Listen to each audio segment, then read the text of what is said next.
Well friends, if you follow me on Instagram at wildman.tech, you know that I'm about 2 months into a kitchen remodel. One of the features of this kitchen is going to be a wet bar. And the problem I'm having is for the space I have to fill, I can't find the sink the right size. So we're going to make one. And this here is the reason I have to make this sink instead of just buying one. Nobody makes a sink this size with this size drain hole opening. And the reason I want that is because this has got a nice little removable basket in it. We'll begin with this foam insulation board and we'll cut out a bunch of rectangles. From here I built up a kind of Aztec pyramid with the foam board and glued all the layers together. Then I took a hot wire cutter to smooth off the sides, glued it to a secure base and applied automotive body filler to it with the intent of coming back and sanding it smooth.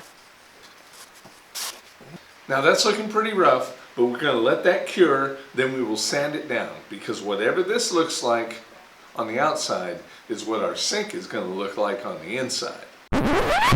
So my concrete sink mold didn't really turn out all that well, and I didn't even bother trying to pour concrete into it because it was that bad. So what I'm going to attempt, this is a good sized sink for the space I need to fill, and the problem is the hole in the bottom is the wrong size. So I'm going to attempt to enlarge that hole. And what I've done here is I've taken some plywood and cut it out with a hole saw, and that is going to go down in here. The plywood is my guide. It fits right into that hole, and we'll come in here and first off we'll grind. This is an abrasive wheel that is made for this kind of material, and it's just coincidentally happens to be the exact size I need to fit my sink drain into. So the first thing we'll do is we'll grind down so we have a nice little recess where this can drop down into. It doesn't need to be that deep, maybe a 1/16 of an inch. Then we'll transfer this piece of plywood to a carbide grit hole saw that I have that will still use it as the guide, but it will allow me to bore the hole out. And we'll add some lubrication. WD-40 should be fine. And I wish I could tell you that that went faster, but that took about an hour to grind that bevel. Alright, I've got a pretty good recess going there. I think I want to move on to actually drilling a hole. So then I moved on to the carbide grit hole saw, and I spent about 2 hours on it this day. Then I decided to flip the sink over and try drilling it from the backside the next day. I put in another 2 hours on that too. Okay, I wasn't digging the progress I was making with the carbide grit hole saw, so I grabbed the Dremel with a diamond blade, and that is working pretty good. Because that was working so well, I decided to get a diamond blade for the rotary tool, and that should just tear that out, hopefully without breaking it. So this dust is something you probably don't want to breathe, and this thing's really loud too, so wear your PPE.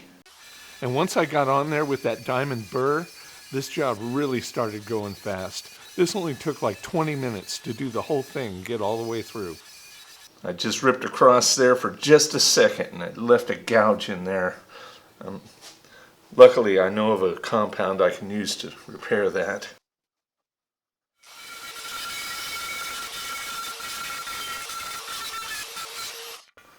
Well, it's not even hot.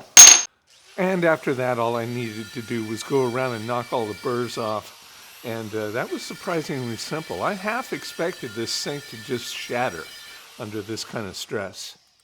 That is a really good fit. I'm very happy with that. Well, it took 3 days, but I finally figured out how to get it done, and I am pretty happy with the result. It's kind of a shame about that little gouge when the grinder got away from me, but it's not too bad, and I know how to fix it. I'm really happy with these diamond bits. They're made for carving tile and porcelain. I'll leave a link below in case you need one, and I think that's about all for this time. I'm happy to answer any questions in the doobly-doo below, so please like, comment, share, and subscribe. Click up here to see my last video. Click over here to see something of mine that YouTube thinks you'll like, and have a good one.